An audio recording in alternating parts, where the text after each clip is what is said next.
19h45 chez vous, bienvenue à tous, voici le sommaire. La transformation des noix de cajou tient à cœur aux producteurs du secteur. Ils ont réfléchi à comment dynamiser la production.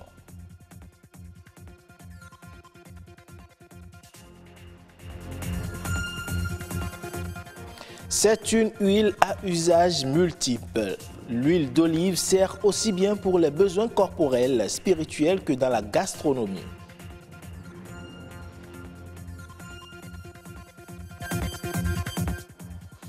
Vous prenez certainement l'essence de contrebande dans vos motos, mais savez-vous qu'elle peut vous rendre infertile? Nous découvrirons tout à l'heure quelques infections liées à la manipulation de ce liquide.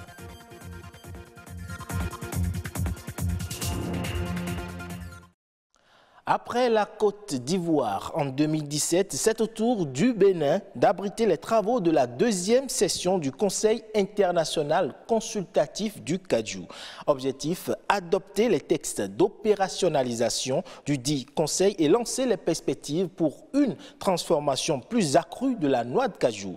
Plusieurs pays africains producteurs étaient présents. Estelle Pazou pour le reportage. En 2014, le Bénin a produit environ 95 000 tonnes de noix de cajou. En 2015, la production est passée à 124 000 tonnes et ne cesse de s'accroître d'année en année. Bel effort, dira-t-on, mais la transformation laisse encore à désirer.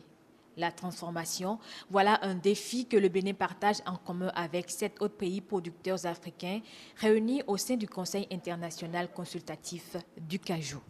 Ensemble, ces pays ont sonné qu'il est temps de passer aux choses sérieuses. La filière cajou est une filière jeune, mais c'est une filière prometteuse pour la plupart de nos pays. Et les autorités de nos pays ont bien compris l'importance de cette filière pour leur économie et pour le développement, j'allais dire, endogène des populations. Mais d'abord et avant tout, il faut que les pays membres du Conseil se mettent d'accord sur des points importants. C'est un conseil qui est en train d'être mis en place et donc il va falloir porter des amendements par rapport aux documents qui vont régir le fonctionnement de ce conseil-là. Ces documents sont entre autres relatifs au règlement intérieur, au plan d'action minimum, à l'organigramme et au budget. Mais s'il y a un point sur lequel tous les acteurs sont unanimes, c'est bien la création de richesses que peut induire la transformation de la noix de cajou.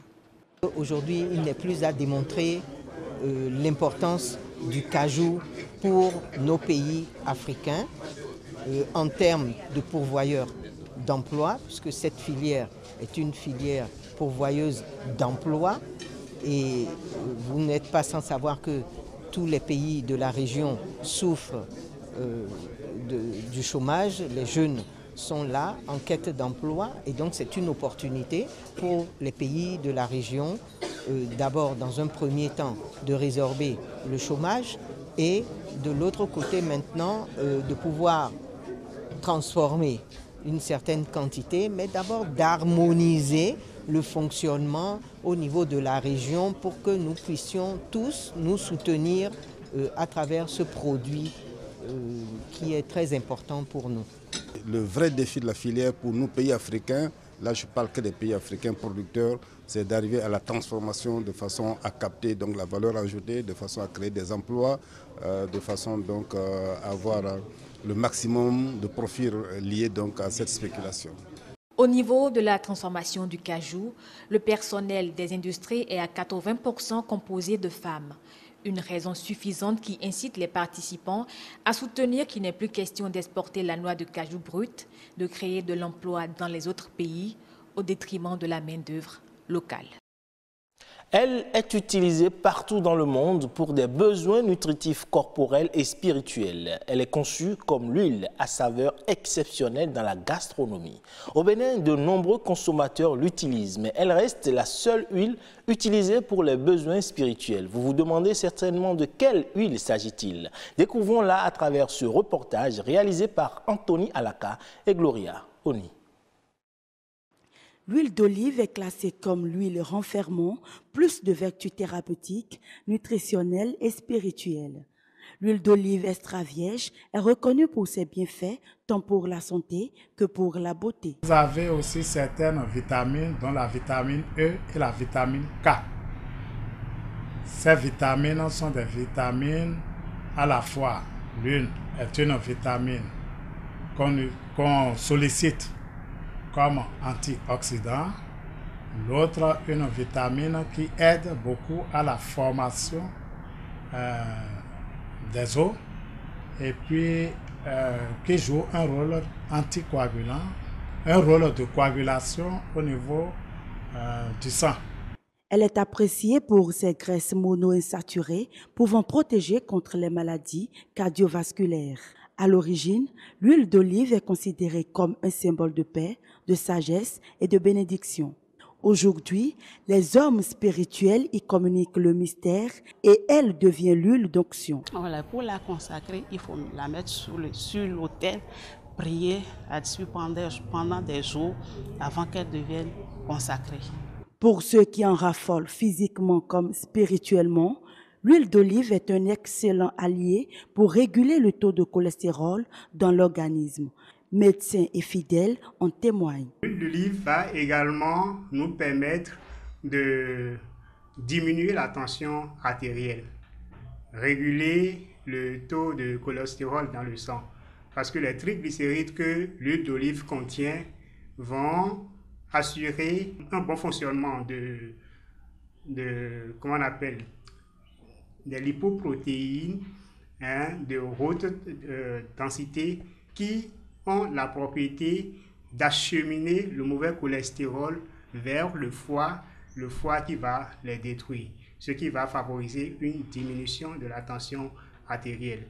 L'huile d'olive va également nous permettre d'éviter les risques de cancer.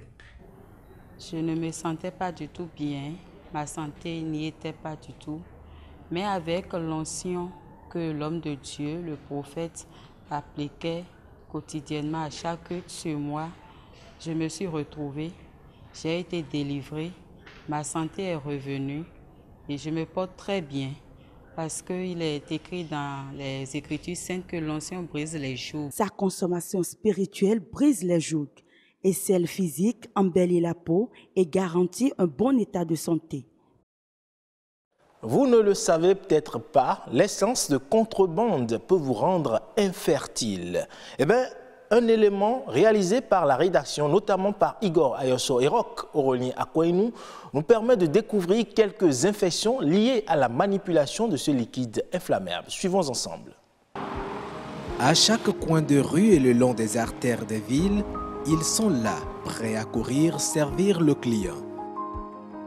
Depuis son avènement en 1980 au Bénin, la vente de l'essence de contrebande s'est révélée un commerce rentable et occupe désormais une frange importante de la population. Pour la plupart, ces vendeurs d'essence à la sauvette aux abords des voies au Bénin ignorent les risques de maladies auxquels ils s'exposent.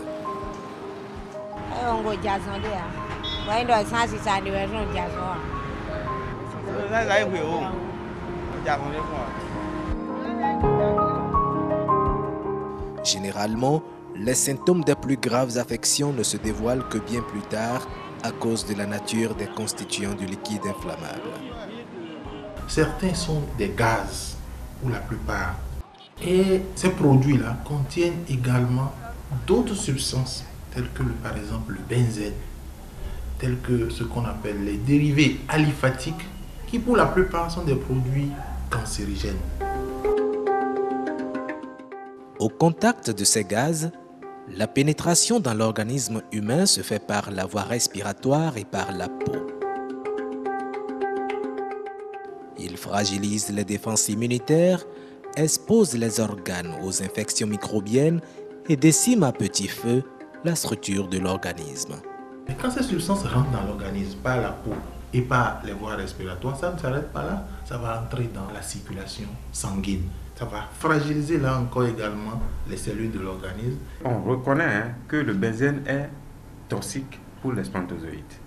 Aujourd'hui, et dans le monde entier, 50% des hommes ne peuvent plus faire d'enfants. C'est pourquoi en Europe, ils ont créé la PMA, ils ont créé toutes sortes de choses. Aujourd'hui même, ils diminuent encore la consommation de l'essence en créant des voitures électriques. Ça veut dire que c'est un problème qui se pose. Mais nous ne réfléchissons pas à ça. L'accumulation du benzène dans l'organisme va attaquer particulièrement le cerveau, les cellules nerveuses, et sera à l'origine d'une baisse des capacités intellectuelles, des capacités neurologiques. Le mal décime silencieusement. Même les plus vulnérables n'en sont pas épargnés. Derrière les étalages, il y a des mamans qui ont des enfants au dos. Et parfois, il y a aussi d'autres petits qui sont autour et qui inhalent de façon permanente l'odeur de l'essence. Bien, ces enfants, forcément, ils auront de façon régulière des problèmes respiratoires. Et ce n'est pas seulement des problèmes respiratoires. À la longue, et il peut même avoir des problèmes au niveau du cœur. Selon les médecins, aucune prise en charge réussie des maladies contractées par exposition anormale à l'essence n'est encore garantie à 100%. De plus, elle se révèle trop onéreuse. La meilleure prise en charge, c'est d'éviter de se mettre en contact avec ces produits-là. Le président de la République du Ghana, Nana Akufo-Addo, a annoncé le lancement des travaux de construction d'une usine intégrée de recyclage de déchets électroniques au mois d'octobre prochain. L'infrastructure, qui sera basée à Agbo-Glochi, dans la banlieue de la capitale Accra, est une retombée du passage en 2016 de la déclaration sur le contrôle et la gestion des déchets électroniques et dangereux. Selon le président Akufo-Addo, le Ghana est sur le point de mettre un terme à ce défi environnemental mondial. Il a également indiqué qu'un réseau de centres de collecte soutiendra l'usine de recyclage dans son travail au regard du volume de déchets électroniques accumulés au fil des ans dans le pays. Cette composante contribuera à la création de plus de 22 000 emplois pour la jeunesse ghanéenne.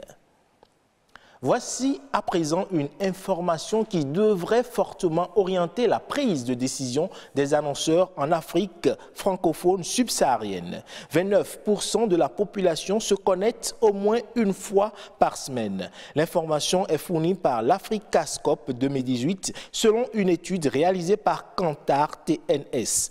L'Institut de sondage mentionne que 47% des personnes interrogées dans le cadre de son étude vont sur Internet de manière occasionnelle. 73% fréquentent quotidiennement les réseaux sociaux et 70% utilisent quotidiennement les messageries instantanées. Selon plusieurs experts, cette situation n'est pas étonnante, sachant que la fréquentation d'Internet a atteint un palier et marque inévitablement le pas après une croissance rapide. Merci pour votre aimable attention. Bonne fin de semaine à toutes et à tous.